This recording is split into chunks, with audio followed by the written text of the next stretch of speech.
देखिए, अनएम्प्लॉयमेंट एक तरह से परिभाषा के आधार पर चलें तो ये वर्किंग कंडीशन एक ऐसी सिचुएशन है अनएम्प्लॉयमेंट जिसमें जो व्यक्ति काम करना चाहता है उसको काम उपलब्ध ना हो रहा हो। तो समझिए यह सिचुएशन अनएम्प्लॉयमेंट की है। आप काम करना चाहते हैं, आपको काम नहीं मिल रहा है, ऐसी स्थिति को अनएम्प्लॉयमेंट कहा गया है। अनएम्प्लॉयमेंट कई प्रकार के हैं, जैसे स्ट्रक्चरल अनएम्प्लॉयमेंट जिसकी हम जिक्र कर रहे हैं, जिससे हमारा यूथ सबसे ज्यादा गुजर रहा है। ये क्या है? आपको किसी पर्टिकुलर काम के लिए कोई स्किल चाहिए, लेकिन आपकी वर्कफोर्स के पास में वो स्किल ही नहीं है। आपको लोग तो चाहिए। जैसे मैं आपको बताऊं कि जो आज अपनी पाठशाला है इसमें एक लंबा बड़ा चौड़ा स्टाफ काम कर रहा है, काफ़ी सारे टीचर्स काम कर रहे हैं, काफ़ी सारे लोग बैकग्राउंड में कंटेंट का काम कर रहे हैं, काफ़ी सारे लोग अपने साथ जुड़े हुए हैं, है ना। लेकिन हमें तलाशते समय बहुत ज़्यादा मुसीबत होती है कि लोगों को बेसिक्स में अंग्रेजी का आना अता पता नहीं है। अंग्रेजी के साथ साथ जब हम अपने फैकल्टीज को हायर करते हैं कि आपको पीपीटी बनाना आता है क्या, बोले नहीं सर हमें तो सिर्फ पढ़ना आता है। मतलब आप सोचिए बेसिक फीचर्स जो होने चाहिए ना वो मिसिंग है। That is known as structural unemployment. Cyclic का मतलब यह है कि सब गर्मी की छुट्टियां आई थी तब तो गन्ने का जूस बेच लिया, लेकिन गन्ने तो सर्दियों में मिलेंगे ही नहीं, या मिल भी रहे हैं तो जनता नहीं पी रही है। इस स्थिति में जो बेरोजगार सर्दियों में हुआ वो बेचारा अंडे की या फिर मूंगफली की दुकान लगाएगा। तो इस प्रकार की जो बेरोजगारी है साइक्लिक अनएम्प्लॉयमेंट है। फ्रिक्शनल या ट्रांजिशनल मतलब सिस्टम ही चेंज हो रहा है। जैसे एक बार आईएसडी एसडीएम अपने वो चला करते थे, पीसीओस चला करते थे जहां से कॉल करते थे लोग एसटीडी वगैरह के, अब वो बंद हो गए, सीडी की दुकानें बंद हो गई। ये वो है जो ट्रांजिशनल, जब टेक्नोलॉजी चेंज हो रही है और बेरोजगार होते चले जा रहे हैं। अंडर एम्प्लॉयमेंट, आप पीएचडी किए हुए हैं लेकिन बाबू के नौकरी के लिए अप्लाई कर रहे हैं, that is under employment. Under employment में समटाइम्स वैसे लोग भी शामिल होते हैं जो ये मानते हैं कि यार मेरे लिए कंडीशन नहीं है जॉब की, मैं अभी नहीं करूंगा यार, मतलब मेरे लायक जब जॉब होगी तब मैं कर लूंगा। हिडन अनएम्प्लॉयमेंट, इसके अंदर क्या होता है कि जॉब मार्केट जो है ना वो कंडीशन इंप्रूव करे तो लोग जॉब के लिए आगे निकल कर आए। बहुत बार बहुत सारे बच्चे तैयारी इसलिए कर रहे होते हैं यार 10-15 हज़ार की नौकरी मुझसे नहीं हो पाएगी और मेरे को ना थोड़ी ढंग की नौकरी चाहिए, तो मैं तैयारी कर लेता हूं, कोई कॉम्पिटिटिव एग्जाम निकाल लूंगा तभी जाकर के नौकरी करूंगा, ठीक है। डिस्गस्ड अनएम्प्लॉयमेंट जो खेती में होता है, 5 लोग भी वही प्रोडक्टिविटी निकालने वाले हैं, छठा आदमी भी जोड़ दिया तो प्रोडक्टिविटी पर कोई फर्क ना पड़े, दैट इज डिस्गाइज्ड अनएम्प्लॉयमेंट। यानी कि लोग जितने हैं उनसे ज्यादा रख करके भी आप रोजगार में कोई बड़ा अंतर ना क्रिएट कर पाए। नापी कैसे जाती है बेरोजगारी? तो नंबर ऑफ अनएम्प्लॉयड वर्कर्स, भाई देश के अंदर एक जनसंख्या का अनुपात निकाल लिया कि मान लीजिए 25% युवा हमारे पास हैं कुल आबादी का, तो नंबर ऑफ अनएम्प्लॉयड वर्कर उनमें से कितने लोगों को रोजगार नहीं है, और टोटल वर्कफोर्स जो हमारे पास 15 साल से लेकर 59 साल के बीच के जो युवा हैं उनकी संख्या, उनके बीच के अंतर को अनएम्प्लॉयमेंट रेट के रूप में निकाला जाता है, ठीक है।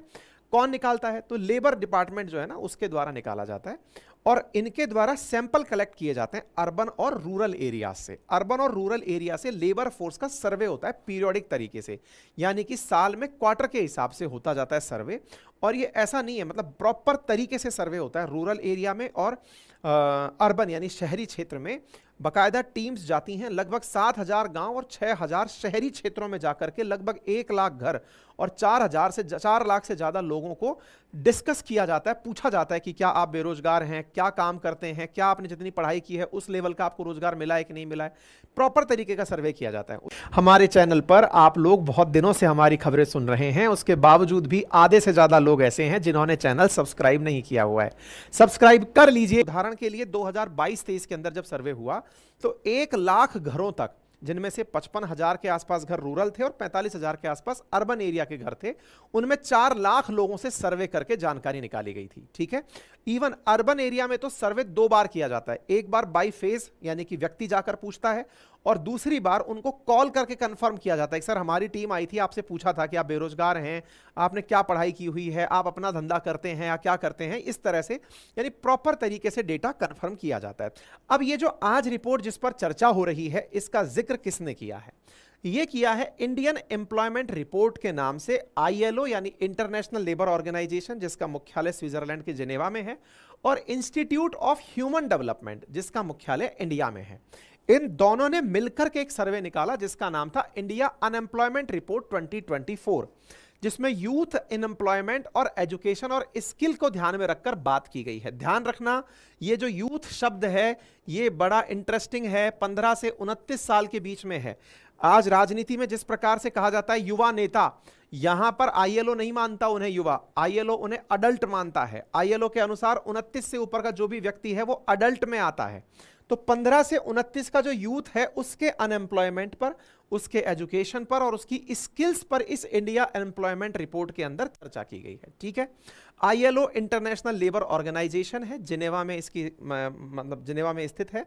1919 में इसकी स्थापना हुई थी। और इंस्टीट्यूट फॉर ह्यूमन डेवलपमेंट, ये इंस्टीट्यूट ऑफ ह्यूमन डेवलपमेंट 1998 के अंदर Indian society of labour economics के साथ मिलकर के स्थापित किया गया था, यानी ISLE द्वारा स्थापित किया गया संगठन था। ठीक है, अब इंटरेस्टिंग फैक्ट सुनिएगा।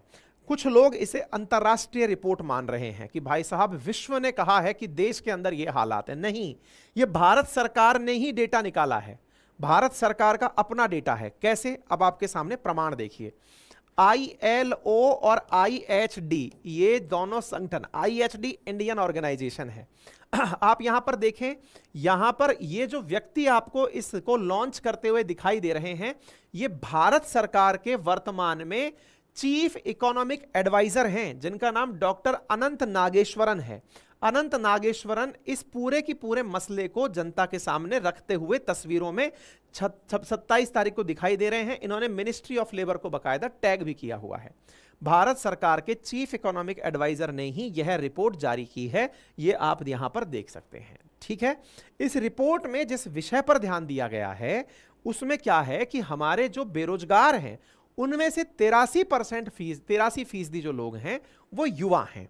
और ये रिपोर्ट किसने निकाली? आईएलओ ने और इंस्टीट्यूट ऑफ ह्यूमन डेवलपमेंट, यानी कि भारत की अपनी रिपोर्ट है और भारत सरकार के जो चीफ इकोनॉमिक एडवाइजर हैं उनके द्वारा इस रिपोर्ट को पब्लिक के सामने रखा गया है। ठीक है, इनमें से फिर जो आंकड़े निकले वो चिंता के थे। कौन से चिंता के आंकड़े थे? ये यूथ पर फोकस्ड रिपोर्ट है, ये पूरे देश की बेरोजगारी के बारे में फोकस्ड रिपोर्ट नहीं है, केवल यूथ को टारगेट करके निकाली गई रिपोर्ट है जिसमें कुछ आंकड़े दिए खाए गए हैं। और वो क्या है? इनमें यह कहा गया है कि जिन युवाओं के कम से कम सेकेंडरी एजुकेशन है उनमें बेरोजगारी तेजी से बढ़ी है। अब इसके दो आयाम हैं। जिन युवाओं के कम से कम सेकेंडरी एजुकेशन यानी जिन्होंने 10वीं तक की परीक्षा की हुई है उनमें पढ़ाई की हुई है, तो कॉमन सेंस यूज करिए। मतलब ये आंकड़ा बहुत ही मतलब ऐसा है कि इसको आप समझेंगे तो ऑटोमेटिक इस आंकड़े से खुद ही संतुष्ट हो जाएंगे। अब आप खुद सोचिए, 10वीं पास किया हुआ व्यक्ति 15 साल का है, यूथ की डेफिनेशन के अंदर क्या रखा गया है? 15 साल से 29 साल। तो मेरे भाई ये तो कॉमन है कि इंडिया में ना तो 10वीं क्लास में मैं नौकरी करने गया था, ना जो मेरा लिसनर है उसमें से 10% ही ऐसा मजबूर व्यक्ति होगा जो 10th में नौकरी करने चला गया होगा। अदरवाइज हमारे देश के अंदर ग्रेजुएशन तक तो, यानी चाहे वो पीजी मतलब यूजी के नाम पर उसने ग्रेजुएशन सिंपल बीए बीएससी किया हो या बीटेक किया हो, 15 साल के अंदर आप 7 साल और जोड़ दो, यानी एटलीस्ट 5 साल और जोड़ दो, 21 या 22 साल तक की उम्र तक तो वह व्यक्ति अपने हाथ में नौकरी का कोई भी मतलब मसला ही नहीं लेता। लेकिन दुनिया के बहुत से देश ऐसे हैं जहां 15 साल का बच्चा ऑफिशियल वर्कफोर्स में शामिल हो जाता है। चूंकि यहां पर आप देख रहे हैं कि न्यूज की हेडिंग है कि सेकेंडरी एजुकेशन जिनके पास है वो बेरोजगार तेजी से बढ़ रहे हैं। तो भाई साहब बेरोजगारी में वो स्टूडेंट है जिसको आप कंसीडर कर रहे हैं। लेकिन अब चूंकि यहां पर एक और मसला आता है, और वो क्या है? कुछ आंकड़े ये भी दिखाते हैं कि लेबर फोर्स काउंट करते समय स्टूडेंट को काउंट नहीं किया जाता है। ये भी आईएलओ अपनी रिपोर्ट में श्योर करता है, जब रिपोर्ट के डेटा कलेक्ट करता है तो बोले स्टूडेंट को हम काउंट नहीं करेंगे। अब बताओ, तो ऐसी स्थिति में जो 10वीं पास व्यक्ति हमारे देश में एजुकेशन छोड़ दिया है उसकी भी बेरोजगारी ज्यादा है। ये रिपोर्ट इस बात पर प्रकाश डालती है। ध्यान से समझना, जब तक हम ये 15 साल वाली बात कर रहे होते हैं तब तक हमें लगता है 10वीं क्लास का बच्चा कहां नौकरी करने जाएगा। कोई बात नहीं, आईएलओ भी जानता है इस बात को।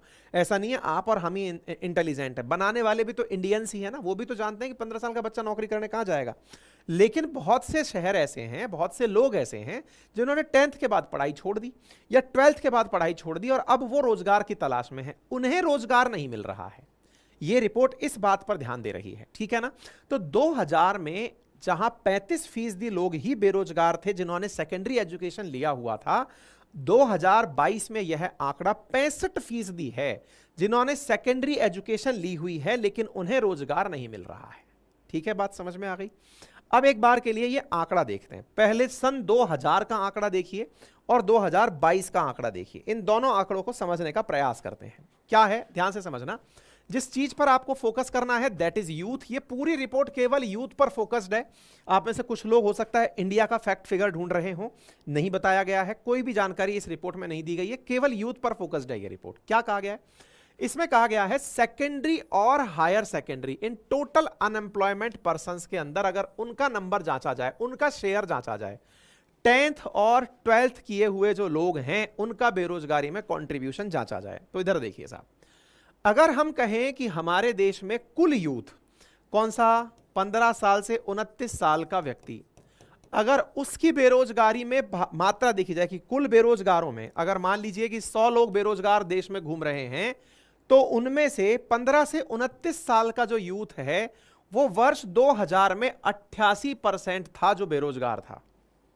लेकिन जिन्होंने 10वीं पास की हुई थी या 12th पास की हुई थी वो मात्र 54% ही लोग थे जो बेरोजगार थे। वहीं आज का आंकड़ा अगर हम देखें तो जहां कुल 100 लोग बेरोजगार हैं उनमें से 15 से 29 साल के जो लोग हैं वो 83% बेरोजगार हैं। यूथ कितना बेरोजगार है? 83%। और उनमें से 65% व्यक्ति ऐसा है जिसने 10th और 12th पास की हुई है, 10th या 12th पास की हुई है। आई बात समझ में? चिंता किस बात की है कि पढ़ने के बाद भी बेरोजगारी बढ़ी है, ओवरऑल बेरोजगारी घटी है, लेकिन पढ़ने के बाद भी बेरोजगारी बढ़ी है। अब इस पे भी पक्ष और विपक्ष हैं। पक्ष किस बात का है? पक्ष इस बात का है कि वर्ष 2000 में इंडिया की जो लिटरेसी थी वो 65% के आसपास थी, वहीं पर अब ये 75% क्रॉस कर चुकी है। तो लिटरेसी में भी अंतर देखा गया है। ऐसी स्थिति में संभव है कि लिटरेट लोग ज्यादा हो गए, इसलिए बेरोजगारी। मैं पक्ष और विपक्ष आपके सामने दोनों इसलिए रखता चल रहा हूं, आपके पास आर्ग्यूमेंट और काउंटर आर्ग्यूमेंट दोनों हों, ताकि आपका जो क्रिटिकल एनालिसिस है वो बेहतरीन निकल कर आए। तो यहां पर क्या निकल कर आया? 88% जहां पहले बेरोजगार हुआ करते थे अब 82% बेरोजगार हैं। क्या यह नंबर सफिशिएंट है? हम ये कहकर खुश हो जाएं कि वाह देश ने देखो कितनी जबरदस्त तरक्की की है। हम 20 सालों के अंदर भाई साहब कुल मिलाकर 6% और भी 5% बेरोजगारी कम कर दिए। दुर्भाग्यपूर्ण स्थिति है ये। भारत जैसे देश को जो ये कहता है कि दुनिया में तीसरी बड़ी इकोनॉमी बनने हम जा रहे हैं, अगर हमारी कुल पॉपुलेशन में से 100 लोग बेरोजगार लोगों में से अगर 83% यूथ बेरोजगार है, तो ये भी अपने आप में एक शर्मिंदगी की बात है। क्यों शर्मिंदगी की बात है? क्योंकि सबसे ज्यादा एनर्जी वाला वही व्यक्ति है। किसी भी डिफेंस फोर्स की बात कर लीजिए, सिक्योरिटी फोर्सेस किसी भी प्रकार की उठाकर देख लीजिए, इंजीनियरिंग उठाकर देख लीजिए, इवन सिविल सर्विसेज उठाकर देख लीजिए, एसएससी की सर्विसेज उठाकर देख लीजिए, टेक्नोक्रेट्स उठाकर देख लीजिए, नई टेक्नोलॉजीज को आजमाने वाला व्यक्ति देख लीजिए, वो पूरी तरह से यूथ ही होता है जो हर प्रकार के नए चेंज को तत्काल प्रभाव से एक्सेप्ट करता है। ऐसी स्थिति में क्या असुविधा है, क्या दिक्कत है कि हमारे 29 साल तक के बच्चे को यह नहीं पता कि उसे कौन सी चीज करनी है। यह देश के लिए दुर्भाग्यपूर्ण है। और क्यों दुर्भाग्यपूर्ण है? क्योंकि अगर देश की औसत उम्र देखी जाए कि भाई कितने साल तक आदमी जी रहा है, तो 65-70 साल तक तो कुल एज है। 30 साल तक का आदमी तो बेरोजगारी में ही निकल गया जीवन उसका, तो उसकी मतलब देश के लिए जो योगदान वाली उम्र है वो तो मात्र अगले 30 साल ही बची। तो ये अपने आप में एक दुर्भाग्यपूर्ण स्थिति है, चिंताजनक विषय है। तो चिंताजनक विषय जो आपके सामने है वो क्या होना चाहिए कि जो यूथ बेरोजगार है वो क्यों है, ना कि ये कि हमारे कुल इतने सारे लोगों में से सब 83% लोग बेरोजगार हैं। नहीं, वो फैक्ट को दिखाने का तरीका अलग तरीके से रहा है। ठीक है, तो नंबर आपको ये समझ में आ गया होगा, ये बात मैंने आपको प्रॉपर तरीके से बता दी। इनमें भी सबसे ज्यादा जो खराब गुणवत्ता है वो कहां की है? यूपी, बिहार, उड़ीसा, एमपी, झारखंड, छत्तीसगढ़ की स्थिति काफी खराब है, क्योंकि यहां की क्षेत्रीय नीतियों के चलते वर्षों से रोजगार की स्थिति काफी खराब रही है। जब लेबर फोर्स के नाम पर, मतलब ये आईएलओ के द्वारा ये आंकड़ा इकट्ठा किया गया, तो इस आंकड़े के अंदर अगर आप ध्यान से देखें तो इन 7 बिंदुओं पर फोकस किया गया। किन किन पर? Percentage of workers employed in regular form worker, percentage of casual laborers, percentage of self employed workers, work participation ratio, average monthly earning of casual labour, unemployment rate of secondary and above secondary, youth not in employment and educational और training. इस प्रकार से 7 आंकड़ों को ध्यान में रख करके यह डेटा निकाला गया। ठीक है, महिला और पुरुषों का आंकड़ा भी निकाला गया। एक इंटरेस्टिंग बात भारत के साथ समझिए, भारत की बेरोजगारी में जितना भी बड़ा नंबर आता है, जब उम्र के हिसाब से लोग काउंट किए जाते हैं, तो देश का दुर्भाग्य इस विषय पर है कि हमारे देश में महिलाएं एम्प्लॉयमेंट में नहीं हैं। लेकिन जब जनसंख्या की काउंटिंग होती है तो 15 से 29 काउंट करिए या 15 से 59 काउंट करिए, नंबर ऑफ फीमेल्स भी काउंट होता ही है। ऐसा तो है नहीं कि किसी देश की आबादी बताइए 15 से 59 साल के बीच में कितनी आबादी होगी, बोले सर मान लीजिए ये आबादी 1 लाख है, उदाहरण के लिए मैं कह रहा हूं, तो निश्चित ही 50,000 तो इनमें से महिलाएं हैं। और हमारे यहां पर महिलाओं का जॉब जो है उससे कोई लेना देना ही नहीं है। महिलाओं का वर्क में पार्टिसिपेशन कितना है आप इसका अंदाजा लगाइए कि फीमेल का जो वर्क पार्टिसिपेशन है ये अराउंड 28% के आसपास एग्जिस्ट कर रहा है। जहां पुरुषों का 55% से ऊपर चल रहा है, वहां 28% महिलाओं का। यानी कि एक प्रकार से जो सीधा सा कारक जिसकी वजह से पूरी तरह से देश के अंदर बेरोजगारी की संख्या बढ़ने की बात की जाए, तो महिलाओं के पास रोजगार या तो है नहीं, या हमारे देश के अंदर ऐसी व्यवस्थाएं नहीं बनाई गई जिसके चलते महिलाएं रोजगार तक जाएं। तो ये स्थिति ऑटोमेटिक अनएम्प्लॉयमेंट को हाइट पर ले जाती है। ठीक है, ये बात यहां पर की गई है। अच्छा, इसके अलावा और क्या बात निकल कर आई? इसके अलावा एक और आंकड़ा निकल कर आया, और वो क्या है कि हमारे देश के अंदर बहुत सा यूथ ऐसा है जो सेल्फ एम्प्लॉयड है। सेल्फ एम्प्लॉयड का मतलब उसे किसी के यहां नौकरी नहीं करनी है। 2022 तक के आंकड़े को अगर उठाकर देखें तो 47% यूथ ऐसा है। वहीं अगर अडल्ट में बात की जाए, 29 साल से ऊपर के व्यक्ति की बात की जाए, तो 58% यूथ ऐसा है या अडल्ट ऐसा है जो किसी के पास नौकरी करना नहीं चाहता। तो क्या चाहता है? वो खुद का धंधा बनाना चाहता है। ये तो अच्छी बात है किसी देश के लिए, नौकरी ना करना, नौकरी देने वाला बनना, ये तो बहुत अच्छी बात है। तो ये वाला जो आंकड़ा है हमारे देश में, वो भी यहां पर हाईलाइट किया गया है। हमारे चैनल पर आप लोग बहुत दिनों से हमारी खबरें सुन रहे हैं, उसके बावजूद भी आधे से ज्यादा लोग ऐसे हैं जिन्होंने चैनल सब्सक्राइब नहीं किया हुआ है। सब्सक्राइब कर लीजिए, ठीक है। लेकिन इसी सारी चीज में ये वाला पॉइंट बहुत बड़ी जानकारी बनकर आया जो मैंने अपने व्लॉग्स में किया, शेयर किया, आप चाहिए तो देखिएगा कि स्टडी के मुताबिक 90% युवा जो एक्सेल की स्प्रेडशीट है ना उसमें मैथमेटिकल फॉर्मूला नहीं डाल सकता। 60% ऐसा है जो कि फाइल को कॉपी पेस्ट करना नहीं जानता। कम से कम 75% युवा तो फाइल को अटैच करके ईमेल पर नहीं भेज सकता। ये मेरे उसका व्लॉग का पॉइंट आप जाकर के देख लीजिएगा, ये सच्चाई है। मैंने यूथ में बोली हुई है ये बात, आप जाकर के तलाशिएगा। क्योंकि हमारे पास जब भी हम faculty recruitment, content development recruitment, editor recruitment की वैकेंसी निकालते हैं तो हम देखते हैं कि बच्चा पढ़ा लिखा है, उसने सरकारी नौकरी की ही तैयारी की है, उसने स्किल डेवलपमेंट के नाम पर कुछ नहीं किया। बोले सर ये भी क्या बच्चे की गलती है क्या? नहीं भाई, बच्चे की गलती तो भले ही ना हो, सरकार की ही गलती हो, लेकिन आपको इस मार्केट की जरूरतें साथ साथ पता रहें, यही इंटरनेट आपको बता रहा है। आज इंटरनेट के माध्यम से आप जहां बैठ के मुझे सुन रहे हैं, अगर आपको आज के सेशन से भी ये समझ में आ जाए कि हमारे देश में अगर लोग केवल ये बेसिक कंप्यूटर की चीजें समझ जाएं तो भी उनको कोई ना कोई किसी ना किसी प्रकार के काम के लिए तत्काल प्रभाव से हायर कर लेगा। ये बड़ी चीज है, आपको लाइटली लग रही होगी, लेकिन इसके अंदर बहुत बड़ा वो देखा गया। देश भर में जो पेपर लीक होते हैं वो भी उस बच्चे को बेरोजगारी की तरफ धकेलते हैं। ठीक है, तो अगर इन जगह पर लगाम लगे, सख्त कानून व्यवस्था बने, स्किल्ड लेबर की मतलब स्किल्ड लेबर तैयार किया जाए, तो निश्चित ही इन विषयों के ऊपर मतलब कंट्रोल स्थापित किया जा सकता है। यही कारण है कि आगे की राह में रोजगार सृजन को बढ़ावा दिया जाए, रोजगार की गुणवत्ता में सुधार किया जाए, श्रम बाजार की असमानताओं को संबोधित किया जाए, कौशल और सक्रिय श्रम बाजार की नीतियों को मजबूत किया जाए, श्रम बाजार पैटर्न और युवा रोजगार की ज्ञान की कमी को कम किया जाए। ये आगे के ऑप्शंस भविष्य में हो सकते हैं। तो उम्मीद है कि आप सभी को सारी जानकारी बेहतर तरीके से समझ में आ गई हो। जानकारी समझ में आ गई हो तो छोटा सा कष्ट हमारे लिए भी कर दीजिए, चैनल को सब्सक्राइब कर लीजिए। आप सभी साथी जो इस समय उपस्थित हैं, अगर आप चैनल सब्सक्राइब कर लेंगे तो यह आंकड़ा थोड़ा घट जाएगा। यानी आप में से इतने लोग अभी भी ऐसे हैं जिन्होंने चैनल सब्सक्राइब नहीं किया हुआ है, जिसका कोई चार्ज नहीं है। क्लिक करना है, बेल आइकन दबाना है, भविष्य में कोई भी अपडेट आएगा आप तक पहुंच जाएगा।